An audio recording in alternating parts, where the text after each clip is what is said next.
لا الہ الا اللہ لا الہ الا اللہ لا الہ الا اللہ۔ چوتھا مسئلہ کہ بلغم اگر پیٹ میں چلا جائے تو اس سے روزے پر کوئی اثر نہیں پڑتا، روزہ نہیں ٹوٹتا۔ اس طرح تھوک اگر انسان نگل لے تو اس سے بھی روزے پر کوئی اثر نہیں پڑتا۔ دھواں، گرد و غبار یا مکھی وغیرہ اگر یہ چیزیں خود بخود انسان کے حلق میں چلے گئے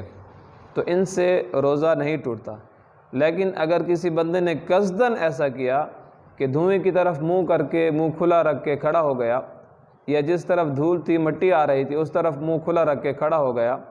یا جہاں پہ اگربتی وغیرہ اس طرح کی دھوئیں والی کوئی چیز جس سے دھواں نکل رہا تھا اس کی طرف منہ کر کے کھڑا ہو گیا اور دھواں اس کے منہ میں چلا گیا اور حلق سے نیچے اتر گیا، تو پھر یہ روزہ ٹوٹ جائے گا اور اس روزے کی قضا لازم ہوگی۔ صلی اللہ علی سیدی صلی اللہ علی سیدی